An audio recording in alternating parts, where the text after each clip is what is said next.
할렐루야! 제가 아는 얼굴들이 많아서 좋습니다. 오늘도 이 예배 자리 가운데 나으신 우리 성도님들 한 분 한 분을 환영하고 축복합니다. 우리 목사님이 너무 띄워주셔서 지금 제가 잘 원래 긴장을 안 하는데 심장이 바운스 하고 있습니다. 양해 부탁드립니다. 네, 제가 이 자리에 서게 된 것은 제가 담당하고 있는 영화 유치부의 여름 선교학교가 얼마 남지 않았음을 시사하고 있는 바가 아닐까 생각이 듭니다. 그래서 말씀을 나누기 앞서서 선교학교를 위한 성도님들 많은 중보 기도를 요청드립니다. 올해 선교학교 영화 유치부의 선교학교 주제는 기도할래요입니다. 우리가 50일 기도학교도 했고요. 또 중보기도 사역팀도 세워나면서 한마디로 기도로 우리의 삶을 쌓아가는 한 해가 아닐까 이런 생각이 듭니다. 올해 저희 여름 선교학교를 통해 기도의 단을 더욱 쌓아 올리는 우리 서강교회가 되기를 소망하겠습니다. 흔히 영화 유치부는 교회 학교 중에서도 가장 어린 아이들이다 보니 이거는 애들이 못해요 라는 말을 정말 많이 듣습니다. 그러나 이런 어린 아이들도 하나님께 기도한다는 것이 무엇인지를 분명히 알 수 있다고 저는 생각하는 바입니다. 우리가 머릿속 이론으로만 아는 것이 아니라 몸으로 체험하고 배우고 느끼는 것이 바로 올해 여름 선교학교의 주제, 목표이기도 합니다. 기도할래요의 주제에는 외치는 자의 의지가 담겨 있습니다.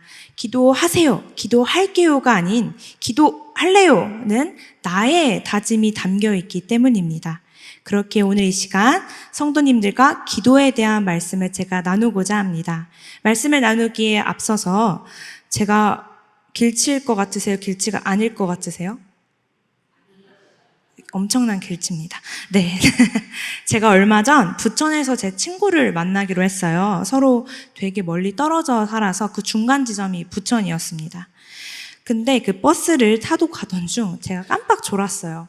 그래서 내려야 할 정류장을 놓칠 수가 있어서 제가 다급하게 내려서 버스 카드도 찍지 못하고 내려버렸습니다. 그런데 불사 제가 버스에 지갑을 두고 내린 게 아니겠습니까?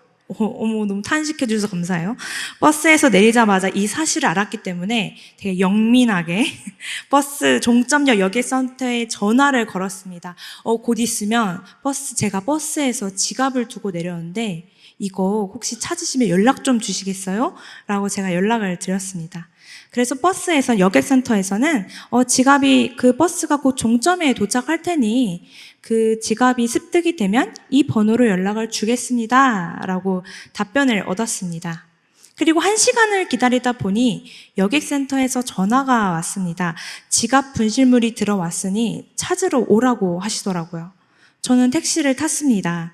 그리고 그 북은 어디에서 내렸어요. 그 정확한 곳은 아니지만 그 북은 어디에서. 내리면서 기사님께 여기 여객센터가 정확히 어디예요? 라고 했더니 기사님들 다 길을 너무 잘 아시는 분들이잖아요. 저쪽으로 가면 돼요. 이러시고 저는 강제로 내려야 했는데요. 그러다 보니 이제 제가 못 찾겠는 거예요. 정확히 어디인지. 그 여객센터가 너무 작아서 그 지도를 찾는 어플 있잖아요. 거기도 등록이 안 돼 있고 네이버나 이런 데에도 소셜 네트워크에도 등록이 안 돼 있는 곳입니다. 그래서 이 근방 어디인 건 같은데 제가 찾지를 못하겠더라고요. 그래서 제가 지나가는 행인께 여쭤봤습니다. 그랬더니 그분은 제가 온 곳에서 반대 방향으로 2분만 더 가면 된다고 하시는 거예요. 그래서 그 이분을 제가 갔죠. 근데 찾았을까요? 못 찾았어요. 그래서 택시 정류장에서 담소를 나누고 계시던 기사님들께 여쭤봤습니다. 그랬더니 제가 계속 잘 못 알아들으니까 답답하셨는지 저를 직접 5분이서 그 앞까지 데려다 주셨어요. 그런데 좀 허무하게도요, 처음에 행인이 말씀해 주셨던 그곳에서 제가 고개를 요만큼만 들었으면 봤을 그 장소에 있었더라고요. 그래서 좀 되게 죄송하기도 하고 좀 허무하기도 했습니다. 이처럼 물건을 잘 잃어버리고 길도 잘 못 찾는 제겐 이번 얼마 전이 쉽지 않은 일이었는데요. 우리 성도님들께서는 저와 같은 어려움 없으시길 소망하겠습니다. 네, 말씀으로 들어가겠습니다. 신약 성경에서 가장 먼저 쓰여진 서신이 무엇인지 아시는 분 계시나요? 오늘 나눈 말씀인데 데살로니가 전서입니다. 데살로니가는 도시 이름이에요. 상업이 발달했고 문화적으로나 종교적으로나 굉장히 중요한 도시였습니다. 저는 말씀을 준비하면서 여기가 부산 정도가 되지 않을까 이런 생각을 했었습니다. 거기도 무역이 많이 이루어지고 좀 큰 도시죠. 마케도니아 지방, 마케도니아 제국의 수도이기도 했습니다.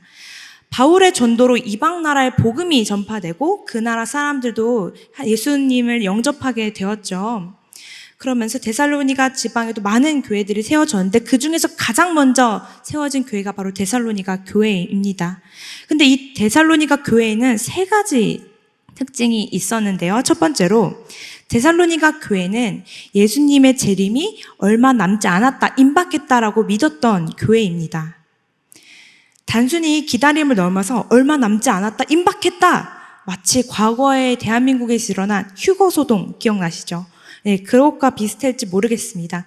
이를 두고 신학적 용어로는 시한부 종말론이라고도 해요. 고 승천이 하셨으니 얼마 안 있다 올 거야. 얼마나 마음이 조급했습니까? 마술처럼 모든 것들이 고통으로부터 해방될 거야. 그런 생각들로 가득 찼던 것이 데살로니가 교회의 특징이기도 했습니다. 이것이 첫 번째 특징이라면요. 두 번째로는요. 이방 나라에서 많은 핍박을 받고 있었던 교회입니다. 문화와 종교 숭배가 매우 다양했다 했죠. 특히 이때는 정말 다양한 종교들이 이 안에 있었습니다. 이방인들로부터 박해를 받고 마찰을 많이 받았다고 이제 데살로니가전서 4장 10절에서 12절 이렇게 말하기도 합니다. 그러다 보니 얼마 남지 않은 재림과 외부로부터의 핍박이 더 열성적인 믿음, 열망을 더 증폭시키기 시작한 겁니다. 전반적으로 봤을 때 믿음이 굳건한 교회라고 평가는 됩니다만 갈등도 그만큼 많았다라고 표현을 하고 있습니다. 이러한 이유로요. 세 번째 특징은요. 마지막으로 가르침과 겉면이 굉장히 많이 필요한 상태였다는 것을 알 수 있습니다. 이는 첫 번째 말씀드린 재림과 종말에 대한 열성으로 인해 이날 이때 오실 거라는 시기, 휴거소동처럼 시기를 정하려고 했던 것. 그러나 시기를 정하려고 하지만 그때 그 종말, 재림을 위해서 우리가 무엇을 준비해야 될지에 대한 가르침은 별로 없었다라는 거죠. 그러다 보니 얼마 남지 않은 재림과 외부로부터의 핍박이 더 열성적인 믿음과 열망을 갖게 한 것입니다. 전반적으로 봤을 때 이 데살로니가 교회를 평가할 때는요. 믿음이 굳건한 교회라고 말은 합니다. 하지만 그만큼 갈등도 많았다는 것을 우리가 알 수 있죠. 이에 바울은 데살로니가 교회에게 말하기를 종말의 때를 너희가 정하려고 하지 말고 그날이 도둑같이 너희에게 임하리니 그것을 잘 주의하고 기다려라 라고 권면합니다. 또한 마음이 약한 자들을 격려하고 힘이 없는 자들을 붙들어 주어라 라고 하는 권고는 당시 데살로니가 교회가 재림에만 몰두하고 있다 보니 내 주변에 있는 이웃들을 잘 돌보지 못했다라는 것을 우리가 동시에 알 수 있습니다. 그렇게 바울은 가만히 있지 않고 가르침과 권면이 필요한 데살로니가 교회에게 오늘 말씀을 잘 봉독해 주셨던 것처럼 이렇게 말합니다. 항상 기뻐하라, 쉬지 말고 기도하라, 범사에 감사하라. 이렇게 권면을 하는데요. 이 말씀을 전 세 가지로 한번 정리를 해보려고 합니다. 기쁨, 기도, 감사. 이렇게 제가 여러분들과 함께 말씀을 나누고자 하는데요. 우리가 기쁨, 성도님들께서는 기쁨을 만끽할 때가 혹시 있으신가요? 언제 있으신가요? 노순희 권사님 뭐라 말씀하시는데 언제 기쁘세요? 밥을 많이 드실 때, 네, 저도 밥 먹는 거 아주 좋아합니다. 저는 이 설교에서 말씀드리면 지갑을 찾았을 때 제일 기뻤습니다. 저는 이제 좀 외람된 말씀이지만 마이다스의 손으로 많이 잊어버리고 많이 부시기로 저희 집에서 유명합니다. 그래서 교회에서도 몇 번 위기가 있었는데요. 그럴 때마다 워워 전도사님 목사님들이 해주셨습니다. 아무튼 저는 제 지갑을 찾았을 때가 제일 기뻤습니다. 다시 본론으로 돌아와 우리는 왜 기뻐할 수 있습니까? 바울이 말하듯 우리가 기뻐할 수 있는 까닭은 예수께서 우리를 위해 십자가에 달려 죽으심으로 구원의 역사가 있고 부활의 소망이 우리에게 있다라고 말을 하고 있습니다. 신학자, 유명한 신학자 중 한 명이 오스카 쿨만이 여러분들도 잘 아실 거예요. 이미, 그러나, 아직 영어로도 유명하죠. already but not yet. 이것으로 유명합니다. 하나님 나라와 그의 구원은 이미 주어졌습니다. 그것은 우리가 너무 잘 아는 사실이죠. 그러나 그것이 우리 앞에 바로 실현이 되고 있나요? 이미 주어진 구원이 아직 그것으로 보지 못한 나에게 끊임없이 영향을 주고 있습니다. 앞서 나눈 것 같이 데살로니가 교회 사람들은 왜 열성적인 믿음을 가졌습니까? 곧 예수께서 재림하실 것이라는 사실 때문이었습니다. 아직 재림하시진 않았지만 그 재림하실 거라는 사실이 지금의 나에게 계속 영향을 주고 내가 좀 더 열심히 살아야지, 내가 좀 더 믿음을 지켜야지, 이렇게 살아가게 도와준다라는 것이죠. 그러나 데살로니가 교회 사람들에게 미래에 있을 예수의 재림 구원이 현대를 사는 나에게 많은 영향을 주고 있다는 것은 알았지만 옆에 있는 사람들을 잘 도와주지 못했던 것도, 그런 모습도 있었습니다. 이와 같이 성도님들의 구원은 아직 경험하지 못했을지라도 이미 나에게 주어졌다는 사실과 오늘을 살아가는 모든 성도님들의 삶을 붙잡을 것입니다. 나를 위해 죽으신 예수 그리스도를 통한 그 기쁨이 여러분들 삶에 가득히 넘쳐나기를 소망하겠습니다. 기도, 여러분은 언제 기도하십니까? 이 말씀처럼 쉬지 말고 잠도 못 주무시고 혹시 기도하시는 분 계실까요? 네. 그런 뜻으로 또 말씀은 말하고 있진 않을 것입니다. 기도는 하나님과 친밀해지는 도구입니다. 기도에 대한 정의는 사실 많았습니다. 이렇게도 말할까 저렇게도 말할까 고민은 많았지만 제가 우리 영화 유튜버 아이들을 보면서 느낀 마음으로 정의를 해봅니다. 먼저 영화 유튜브 아이들은요, 예배 때 말하는 걸 굉장히 좋아해요. 그래서 제가 발표 시간을 주는데 전도사님 저는 이번 주에요, 혹은 저 여기 가봤어요, 누구랑 가봤냐면요, 등등 제게 한 주간 있었던 일을 되게 발표하고 싶어해요. 말하고 싶어하고 또 제가 공감해 주길 바라고 있습니다. 자신이 무슨 일이 있었는지도 또 알려주고 싶어해요. 이때 저는 아이가 사랑스럽기도 하고 때론 이런 말도 할 줄 아는구나 하는 생각도 하면 되게 신기할 때가 굉장히 많습니다. 또 여러분, 어린아이들한테 잘해야 됩니다. 부모님이 하시는 일을 가끔 고자질을 할 때가 있습니다. 그래서 자기가 보고 있었는데 아빠가 축구 채널로 돌렸다, 이런 말도 해주더라고요. 이 아이들은 성인들에겐 작은 이야기, 되게 사소한 일일진 몰라도요, 자신의 의견을 들어주고 공감해 주기를 바랍니다. 그리고 저는 아이들이 더 많은 이야기를 들려줬으면 좋겠습니다. 말씀을 전할 때나 각 가정에 신방을 하거나 연락할 때에도 제게 있었던 사소한 일상 이야기들을 해줄 때 되게 기분이 좋습니다. 지난 주일은요, 어느 부모님께서 말씀해 주시길, 이제 예수님은 구름 타고 오신다는데 어느 구름 타고 오는지 몰라서 구름만 보고 있는 겁니다, 애가. 걸어가면서 또 이렇게 걸어가요. 그러니까 예수님이 아마 손오공처럼 구름을 타고 오신다고 생각했을지 모르겠습니다. 사소한 삶의 이야기를 들으며 이 아이가 말씀을 기억하고 있구나, 이런 생각도 저는 들고요. 단순히 1시간 예배 드린 시간을 넘어 그 아이가 보낸 한 주가 제게로 온 느낌입니다. 그 아이들의 일상 이야기를 들으면요. 이 아이가 일상에서 또 어떤 생각, 어떤 행동을 하는지도 알 수 있습니다. 또 각 가정에서 제가 알지 못했던 고민들도 알 수 있고요. 기도 제목 역시 나누다 보면 지금 이 가정에서 이런 것들이 고민이구나 라는 것 역시 알 수 있게 됩니다. 이처럼 하나님께서도 저희 입으로부터 나오는 여러 이야기를 알고 싶으실 겁니다. 왜냐하면 저희들을 사랑하시니까요. 오늘 교회에서는, 오늘 직장에서는, 오늘 교회를 오는 길에서는, 오늘 집에서는, 나의 가족과는 등등 되게 사소한 이야기도 하나님께서는 알고 싶으실 거라 저는 생각합니다. 그리고 더 세밀하게 듣고 싶어 하시리라 믿습니다. 저는 저를 포함한 우리의 신앙이 이 기도의 자세가 우리 영화 유치부 아이들과 같기를 소망합니다. 작은 것 하나 하나님께 고백하고 하나님 알아주세요 라고 말하는 것이 얼마나 귀한 자세인지 모르겠습니다. 이러한 모습이 저희 속에도 있기를 소망하겠습니다. 성인이 되어가면요, 점점 우리들의 말이 줄어들 때가 많잖아요. 영화 유튜브 예배를 하면은 설교 중에 애들이 나와요. 나와서 자기 하고 싶은 말을 해요. 그러나 지금은 대부분의 성도님들이 그 자리에 정적으로 앉아서 제가 하는 말을 그냥 듣기만 하시죠. 나중엔 또 내가 아픈 상처들, 내가 속사정들을 다 자식이나 내 부모한테 다 말할 수 있나요? 나중엔 저도 이제 점점 그런 일들이 조금씩 줄어들더라고요. 나중에 내가 하나님께 어떻게 고백을 하며 기도해야 될지도 막막해질 때가 있습니다.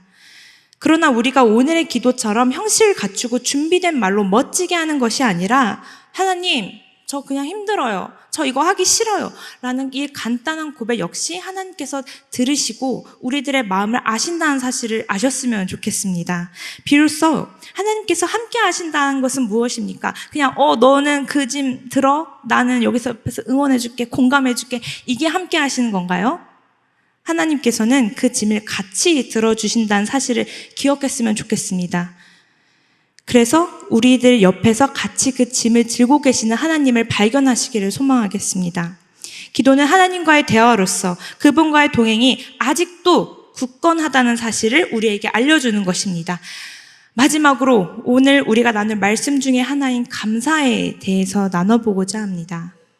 범사에 감사라는 문장에서 범사는 우리가 일상생활에서 자주 사용하는 말은 아닌 게 분명합니다. 저도 어릴 적 저희 집에 이 말씀이 붓글씨로 이렇게 적혀져 있었어요. 그래서 벽에 걸려 있었는데 그때 처음 본 게 바로 범사입니다. 범사는 모든 일이란 말로 통용될 수 있습니다. 사실 모든 일에 감사라는 말은 내 삶의 짐이 너무 무거울 때 쉽게 납득이 가능하신가요, 여러분? 저는 정말 힘들 때 그게 잘 감사하라는 말이 쉽지 않을 때가 참 많습니다. 그러나 바울은 우리에게 지극히 평범한 일상도 항상 감사의 대상이야 라고 말하고 있습니다. 사소한 일 역시 범사에 해당되지 않습니까? 범사? 모든 일이니까요. 그리고 감사는 기도의 열매이기도 합니다. 많은 그리스도인들이 기도를 오해할 때가 굉장히 많습니다. 기도는 내가 바라는 결과만을 나오게 하고 비는 것이라 생각하기 때문입니다. 기도를 하는 것은 단순히 지금 위기를 바꾸고 내가 바라는 결과로 바꾸기 위함만은 아닙니다. 그것은 하나님께서도 비판하십니다. 모세가 시내산 올라간 사이에 어떻게 됐나요? 백성들이 자기 금가락지, 귀걸이 다 모아서 금송아지 만들지 않습니까? 그것이 무엇입니까? 나를 지켜줄 존재, 내 소원을 지켜줄 존재, 그것들을 만들려고 하는 것이 아닙니까? 그 만들었다는 것에 하나님께서 굉장히 분노하시고 진노하시는 겁니다. 기도는 우리가 하나님과 친밀하게 대화하는 수단이면서 우리의 고백이 담긴 것은 맞습니다. 그러나 그렇다고 하여 하나님의 뜻을 다 돌이켜 이 상황을 내 맘대로 바꿀 수는 없습니다. 그것은 철저히 하나님의 주권 안에 있으면서 그것이 내가 처한 이 상황들과 내 모습, 나의 광야 같은 마음이라 할지라도 하나님께 감사의 고백을 드릴 수 있는 것이 진정한 기도의 열매일 것입니다. 성도님들께서는 좋아하시는 운동이 있으십니까? 저는 한때 등산을 꽤 했습니다. 네, 제 등산 신발이 집에 있는데요.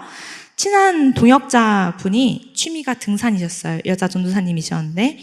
그래서 저도 등산을 좋아하지 않는데 얼떨결에 따라가다 보니까 서울에 꽤 높다는 산들을 많이 넘나들었습니다. 등산을 하다 보면 제가 늘 그분께 묻습니다. 얼마나 남았어요? 라고 표정을 잔뜩 일그러뜨리며 물으면 그분은 거의 다 왔어요. 라고 말씀을 해주십니다. 제가 가수 윤종신을 좋아하는데요. 윤종신의 오르막길이라는 노래가 있습니다. 그 오르막길이라는 노래를 틀어놓고 늘 끌려가듯이 등산에 임했던 적이 있습니다. 올라갈 땐 그저 길만 보입니다. 내가 당장 올라가야 할 길, 돌아가기에는 너무 멀리 많이 와버렸고, 그리고 이 길을 따라 오르면 선두에 오르고 계시는 그 전도사님의 발, 아직도 기억이 납니다. 그리고 점점 이제는 그냥 여기서 더 못 가겠다라는 생각이 들 쯤 정상에 도착하더라고요. 탁 트인 전망, 특히 서울사는 정상에 올라가면 탁 트인 전망 안에 깨알만게 보이는 높은 빌딩들, 여러 아파트들 이런 것들이 보이면 참 속이 시원합니다. 저는 시골 사람이라 사실 모든 게 다 없었어요. 근데 서울은 다 꽉 막혀 있지 않습니까? 하늘도 되게 좁잖아요. 그래서 서울에서 제가 유난히 탁 트이고 시원하다고 느꼈던 곳이 산 정상입니다. 이때 저는 기쁨에 찹니다. 정상에서 오이 같은 간단한 채소를 먹고 내려오다 보면 제가 발견하지 못했던, 올라가느라 잘 발견하지 못했던 작은 생명체들이 보입니다. 제 마음을 고은 시인께서 아주 짤막한 시로 잘 표현해 주었습니다. 네, 한번 볼까요? 그 꽃입니다. 고은. 내려갈 때 보았네. 올라갈 때 보지 못한 그 꽃. 네, 이게 끝입니다. 내려갈 때 보았죠. 올라갈 때는 내가 너무 힘들다 보니 주변에 감사할 것들을, 이런 것들을 발견할 수 있나요? 잘 안 되는 것 같아요. 이 등산에서도 마찬가지입니다. 돌틈 사이에 생명력 있게 자란 풀꽃, 소나무의 멋진 몸통, 저 멀리서 불어오는 산뜻한 산바람이 내려갈 때서야 보입니다. 우리의 일상이 바로 이러하지 않을까, 그런 생각이 듭니다. 우리가 삶의 오르막길을 오르다 보면 이제 겨우 한 걸음만 와 있고 웃음기도 점점 사라져만 가는데, 그 오르막길을 다 지나고 나서 그게 은혜였구나, 그게 정말 감사의 대상이었구나 라고 깨닫죠. 저와 여러분이 한 공간에서 예배드릴 수 있는 것은 지극히 당연한 일상 같지만요, 또 아름다운 일상이기도 합니다. 또한 오늘 우리의 하루를 허락하신 것, 아름다운 날씨를 허락하신 것, 또 여러 가지 나의 가족들을 만날 수 있고 오늘 식사를 할 수 있는 것 역시 당연한 일상이지만 하나님께서 허락하신 은혜와 감사의 열매이기도 합니다. 그 꽃들, 오늘 식사를 할 수 있고 여러 가지 일상생활을 분명 잘 보내시고 계시겠지만 그것들을 발견하지 못한 것은 여러분들께서 아주 힘든 오르막을 오르시고 계시기 때문입니다. 비로소 내려가실 때 내 주변에 있는 성도님들, 또 이 서강교회가 그 꽃들이었구나 라고 깨달으시기를 소망하겠습니다. 우리 모두는 서로의 어여쁜 그 꽃입니다. 그래서 나의 기도가 하나님의 주권 안에서 감사로 드려지는 마음이 되시기를 소망하겠습니다. 앞서 말씀을 나누기 전 제가 얼마 전 지갑을 버스에 두고 온 이야기를 말씀을 드렸죠. 그리고 제 지갑을 보관하고 있는 여객센터를 찾느라 혼난 일도 이제 말씀을 드렸는데요. 허무하게도 제가 내린 곳에서 조금만 고개를 들면 찾을 수 있는 곳이었어요. 그러나 찾지 못해 택시기사님들이 직접 데려다 주셨죠. 어디로 가야 할지, 어디에 있는지조차 알지 못하는 우리의 삶의 기도는 늘 우리의 힌트가 되어줄 것입니다. 그리고 비로소 기도는 보게 하시는 하나님을 만나게 할 것입니다.